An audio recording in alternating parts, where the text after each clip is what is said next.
I inherited $340,000 from my mother after she passed.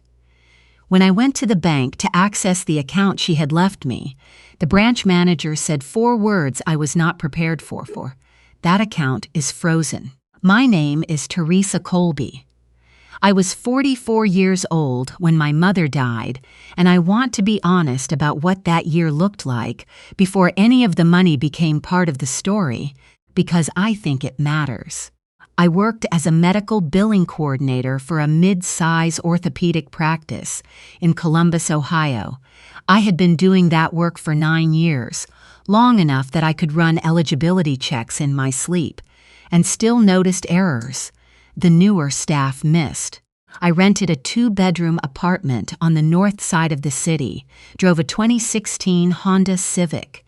With a dent on the rear bumper I kept meaning to get fixed, and spent most of my spare time either reading or driving the 40 minutes to Westerville to have dinner with my mother, Harriet Colby, on Sunday evenings. My mother had been a practical woman her entire life. She was 71, retired from 30 years as a middle school librarian, and lived alone in the house she and my father had bought in 1987, and which my father had left her when he died 9 years before she did. She did not talk about money often, but she managed it carefully. She drove a car until it stopped, kept her thermostat at 68 in winter because 67 felt wasteful, and clipped coupons from the Sunday paper well into the age of smartphones. What I did not know until after she died was how much she had quietly saved over the course of her life. She passed in February, a Tuesday, from a stroke that had come quickly and without the long preamble of illness that might have given us time to prepare. My brother Marcus, who lived in Phoenix and had not seen her in over a year, flew in for the service. We divided the practical tasks the way adult children do in grief, not always fairly but usually without argument, and within 2 weeks of her death, I had found the envelope she had left in the top drawer of her desk, the one labeled in her handwriting, for Teresa. Read this first. Inside was a letter, 3 pages in her careful cursive, telling me about the account.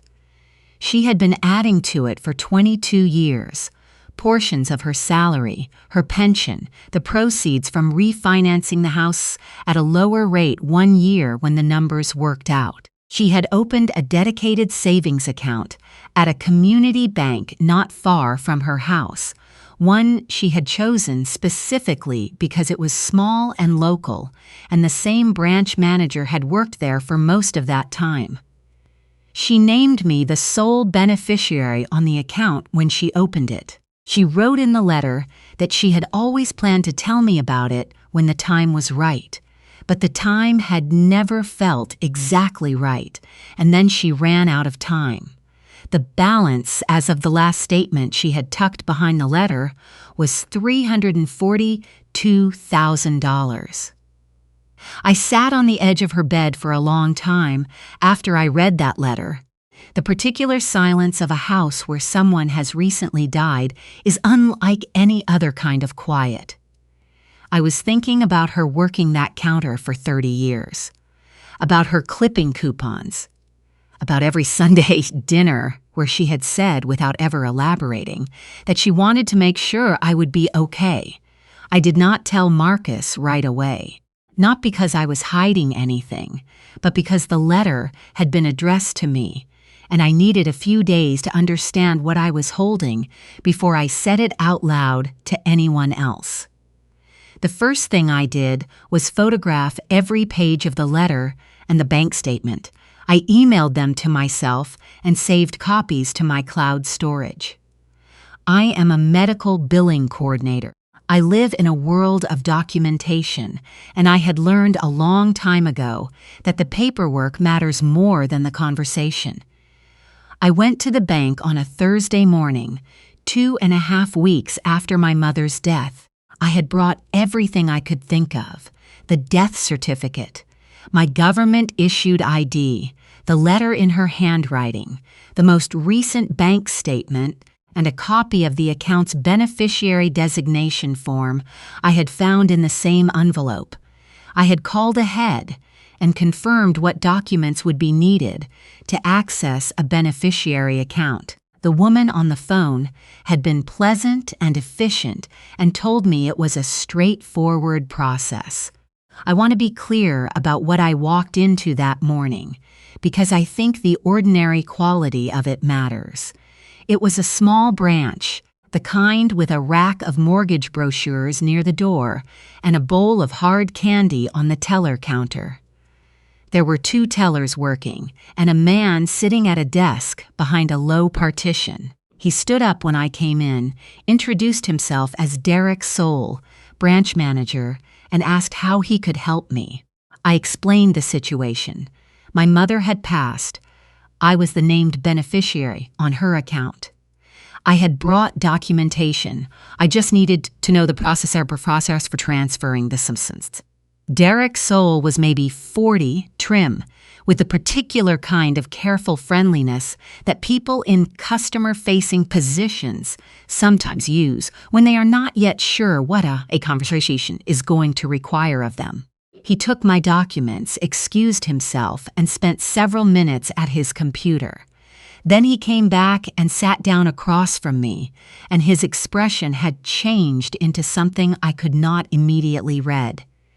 He said those 4 words, "That account is frozen."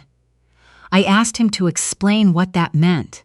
He told me that a hold had been placed on the account 10 days prior, that he was not able to give me detailed information about the nature of the hold over the counter, but that I would need to contact the bank's estate and beneficiary services department directly to have the matter reviewed. I asked him who had placed the hold. He said he was not in a position to discuss that. I asked him whether the beneficiary designation on the account was still valid. He said the designation itself was not in dispute. I asked him why, then, I was not being allowed to access the funds.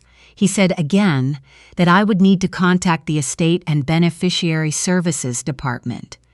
He wrote a phone number on the back of his business card and slid it across the desk.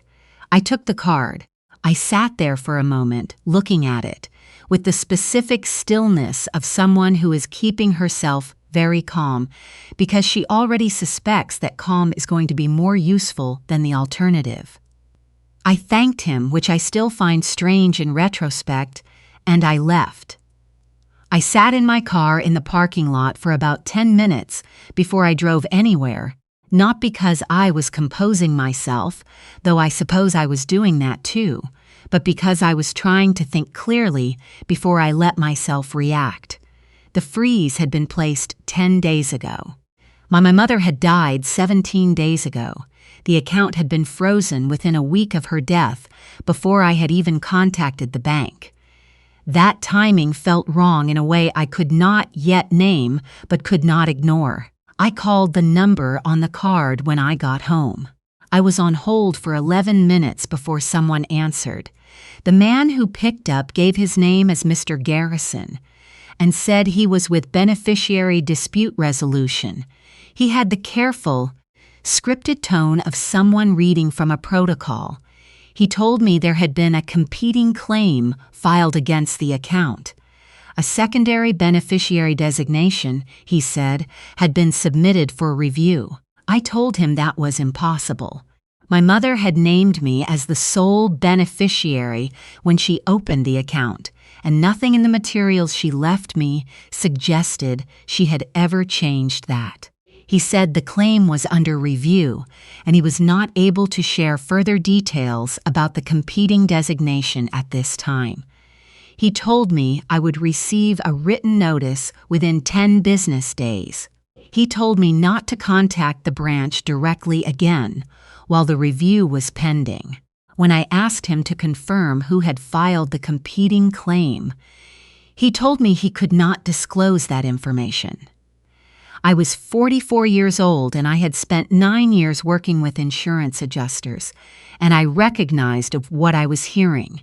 I was being managed. Someone had filed a claim against my mother's account after she died, someone who had known the account existed and acted quickly enough to get a freeze in place before I could touch anything. And now I was being told to wait for a letter. I called Marcus that evening. He listened to the whole thing and then was quiet for a moment in the way he gets when he is processing something he would prefer not to have to deal with. "Did Mom ever mention the account to anyone else?" I asked him. "Not to me," he said. "Did you tell anyone about it after she died?" Another pause, a beat too long. "I might have mentioned it to Cheryl." Cheryl Foss was Marcus's wife, and she and my mother had never been warm toward each other, a fact that had been managed carefully over the years by everyone in the family with the particular effort that goes into maintaining a surface peace over real friction. I asked Marcus what he meant by mentioned. He said he had told Cheryl that Mom had left me something, that he had seen an envelope with my name on it, and assumed it was financial. He had not known about the account specifically. He had just said that it seemed like Mom had left me something circumstantial. I did not say anything for a moment. "Marcus," I said, finally, "I need you to think about whether Cheryl might have acted on that information." The silence on the other end of the line was a different kind of quiet than the one before it. That night, I did something I had not known I needed until I found myself doing it. I searched for attorneys in Columbus who handled estate and beneficiary disputes. I had not known before that evening that this was a distinct area of legal practice, though in retrospect, it made complete sense that it would be. I found a woman named Audrey Tillman whose firm's website listed her focus as probate litigation, wrongful beneficiary displacement, and financial elder abuse. That last phrase stopped me. I read the firm's description of financial elder abuse, the ways it typically manifested, the methods by which family members or acquaintances sometimes attempted to redirect an elderly person's assets before or after death. I read it slowly, twice. I left a message at 11:30 that night because I had the same instinct I imagined many people in this situation had, that whatever was happening was not going to wait patiently for business hours. Audrey Tillman called me back the next morning at 8:15. She had a direct, unhurried way of speaking, the kind that does not waste words, but does not rush past important ones either. She asked me to tell her everything from the beginning, and I did, and she did not interrupt once. When I finished, she was quiet for a moment. "I want to ask you something specific," she said. "The hold was placed 10 days ago. Your mother died 17 days ago. Do you know if anyone else had access about her bank accounts while she was still alive? Before she passed?" I thought about that. My mother had been sharp until the end, but in her last year she had needed some help managing certain things. She had given someone a key to her house, someone who drove her to appointments when I could not. I said her name slowly. Vivian Holt. Vivian Holt had been a neighbor 2 streets over, a woman in her mid-50s who had lived in Westerville for decades and had been, as far as I had understood it, a genuine friend to my mother. She brought her soup during the week I had the flu. She drove her to her cardiologist appointments. She had, I realized as I sat there with the phone against my ear, been inside my mother's house more regularly in the past 18 months than anyone besides me. "Did your mother trust her with financial information?" Audrey asked. "I don't know," I said. "I wouldn't have thought so." "All right," Audrey said, "here's what I want you to do. Write down every conversation you can remember having with your mother about her finances in the last 2 years. Write down every name she mentioned in connection with her accounts or her house or anything related to money. Do it today before details blur. Then come in and see me tomorrow afternoon." I did exactly that. I spent 3 hours that evening at my kitchen table reconstructing everything I could remember. Conversations I had not known to pay close attention to at the time, that now felt different with hindsight. My mother mentioning once that she had shown Vivian how to work the thermostat in case she ever needed to check on the house. My mother mentioning another time that she had needed help logging into her online banking when she had been locked out, and that Vivian had helped her. I stopped writing at that point and sat with that for a long time. Audrey's office was on the second floor of a building near the Short North, modest in the way that competent people's offices often are, walls lined with case files rather than framed credentials. She reviewed my written timeline carefully, asked several follow-up questions, and then told me what she had already started doing. She had submitted a formal request to the bank for copies of all account activity and any beneficiary change requests filed within the past 2 years. She had also filed a notice of representation, which meant any further communication about the account needed to go through her rather than directly to me. "What I can tell you already," she said, "is that a legitimate secondary beneficiary designation would require your mother's signature and a specific form completed at the branch. That form would have a date and a notarization. If one was filed after your mother's death, it's fraudulent. If one was filed while she was alive without her full understanding of what she was signing, that may constitute elder financial abuse. Both are serious. Neither is uncommon." She looked at me steadily. "We're going to find out exactly what was filed and when, and then we're going to deal with it accordingly." The bank's response to Audrey's formal request came in 8 days. What it showed was not what I had expected, and it was worse. A beneficiary change form had been submitted to the bank 3 months before my mother died. It named a woman called Vivian Holt as co-beneficiary to receive 50% of the account upon the primary account holder's death, with a note that the account holder had requested the change verbally and the form had been completed with assistance. Audrey called me at home that evening. Her voice was careful and level in the way I had come to understand meant she was delivering something significant. "The form has your mother's signature," she said, "but there are some things about it I want to go over with you. Your mother's handwriting shows a marked difference from documents she signed 2 years ago. The signature on the beneficiary form has characteristics consistent with someone who was either in significant physical distress or was guided during signing. I've sent it to a forensic document examiner who has worked on cases like this before." I sat down. I had not been sitting before that. "Vivian submitted this," I said. "We don't know that yet as a legal fact," Audrey said.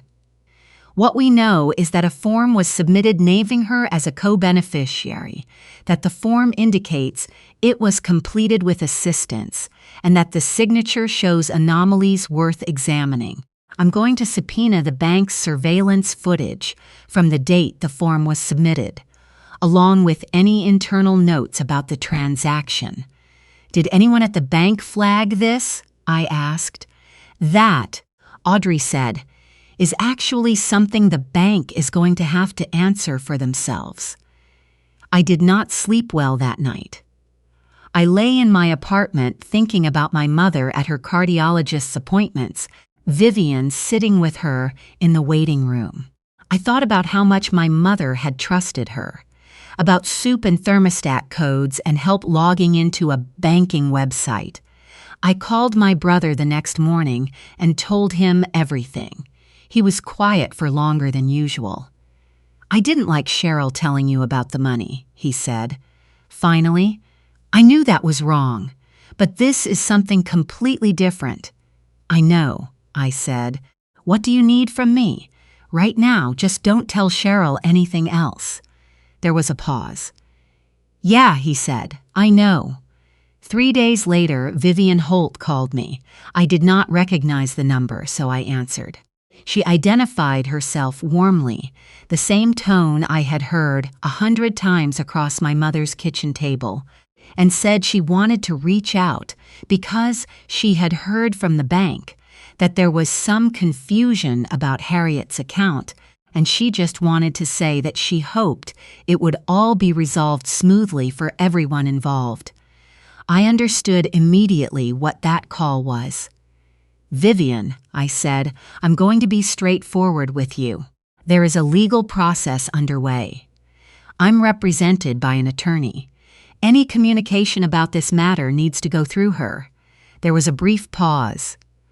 Oh, I'm not trying to cause any trouble, Vivian said. Your mother and I were very close. I think she would have wanted. I know what my mother wanted, I said. She left me a letter. In her handwriting, 3 pages long. Good night, Vivian. I hung up and immediately called Audrey and relayed the conversation in full. She told me to write it down that evening with the time and duration of the call noted and to email her my call log screenshot.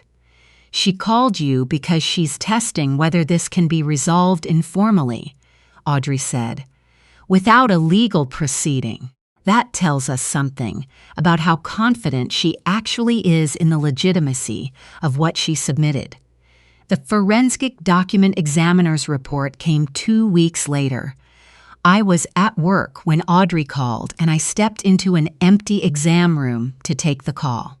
The signature on the beneficiary change form was consistent with a guided signature, meaning the physical characteristics of the pen strokes suggested that the signer's hand had been physically assisted or directed during the signing, likely by someone standing beside them. Standalone, that finding would not have been conclusive.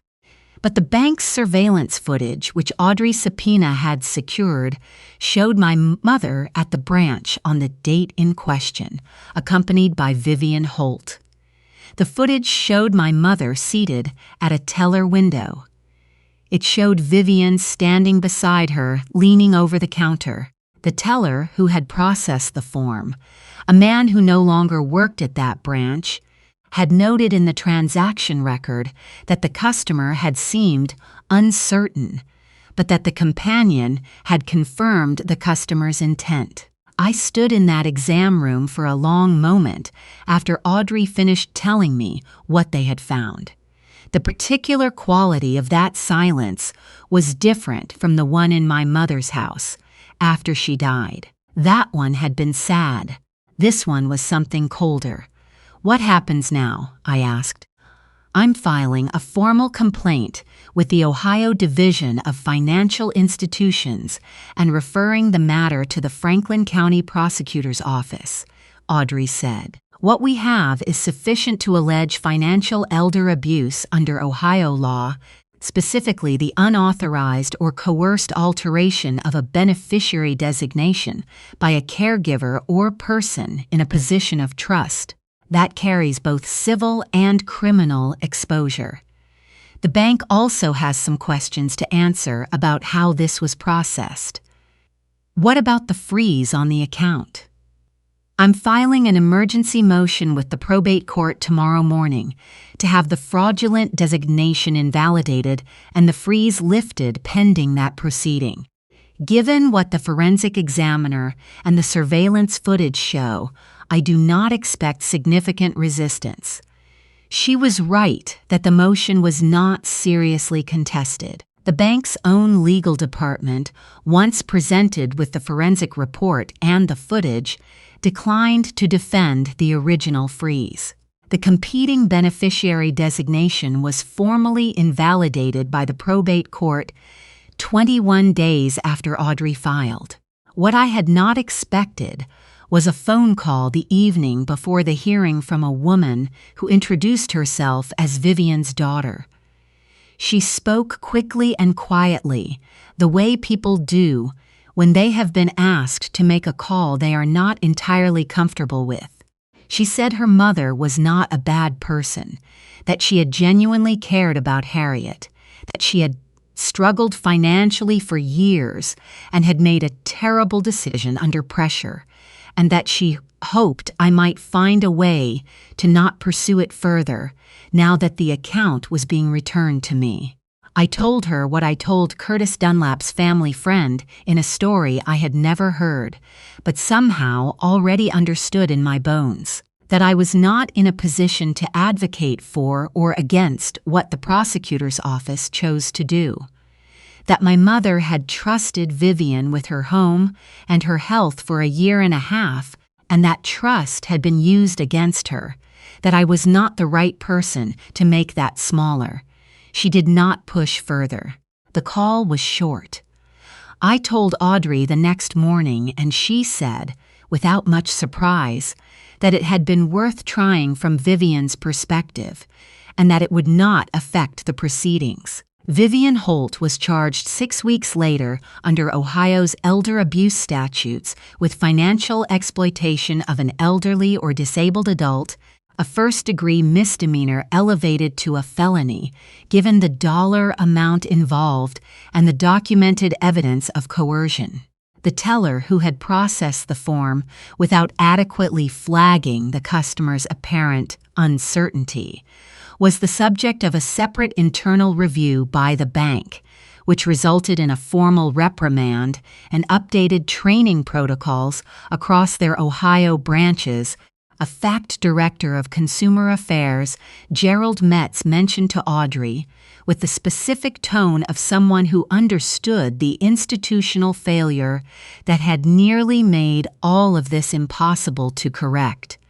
I did not attend the hearing. Audrey represented my interests, and I had decided I did not need to watch it to feel that something real had happened. I found out the outcome by phone, sitting in my car in the parking garage at work on my lunch break, the same way I had received most of the significant news in this process. Vivian's accepted a plea. She was sentenced to 2 years of supervised probation, mandatory financial restitution to my mother's estate, and was permanently barred from serving in any paid or volunteer caregiver capacity in the state of Ohio. The judge's remarks, which Audrey read to me from the transcript, noted that the evidence demonstrated not a moment of desperation, but a deliberate, premeditated exploitation of a relationship built on trust over an extended period, and that the sentence reflected the particular seriousness of that specific harm. I sat with that in the parking garage for a while, the word premeditated.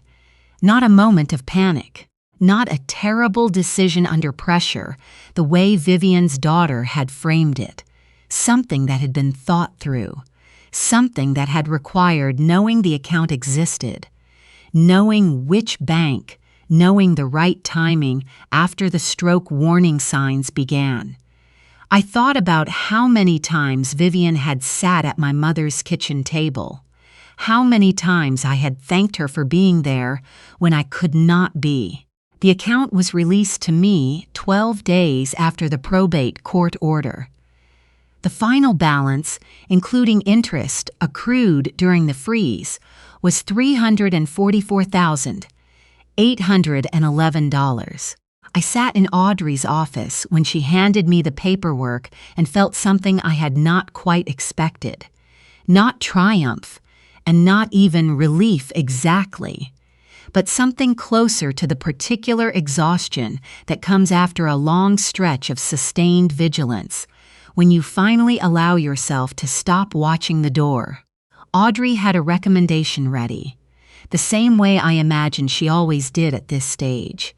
A financial planner she trusted, named Stuart Briggs, who worked primarily with clients navigating inheritance and sudden asset transfers. He was methodical and asked more questions in our first meeting than most people ask in a year. He wanted to know about my current expenses, my retirement savings, whether I owned property or planned to. He did not tell me what to do. He told me what the options were and what each one meant over time. I chose to pay off the remaining mortgage on a small house I had been debating buying for 2 years and could not quite justify on my salary alone. I set aside a portion in a high-yield savings account. I contributed to a fund at the Westerville Public Library in my mother's name, specifically for the children's section, because she had been a librarian for 30 years and had believed, without sentimentality, but with real conviction, that a good library changed what was possible for a kid who didn't have much else. Marcus called when he heard about the library fund. He didn't say much, just that it was exactly what Mom would have wanted, and that he was sorry he hadn't done more. We didn't turn it into a longer conversation than it needed to be. Some things don't need to be. I visited my mother's house one more time before it was listed. It had to be sold to settle the remaining elements of the estate, which was a practical fact I had made my peace with, mostly. I walked through the rooms slowly, the same rooms I had been in hundreds of times, and I went into her desk drawer where the envelope had been, the one that said "For Teresa." Read this first. The drawer was empty now. I stood there with my hand on the handle for a while, not looking for anything, just being in the space where she had been. I thought about the things she had written in that letter, the tone of it, which was her tone exactly, practical and warm in equal measure. She had written that she knew I would handle it wisely. She had written that she wasn't worried. I hope, reading this now, that she was right. Vivian Holt lost more than she had imagined she would gain. I learned from Audrey, months later, that the state's investigation had found evidence suggesting she had done something similar once before, years earlier, with an elderly woman in her church congregation who had died without living family members who might have looked closely. That case was too old and too undocumented to prosecute directly. But it meant that what she had tried with my mother was not a moment of weakness. It was a method. I thought about that woman in the church.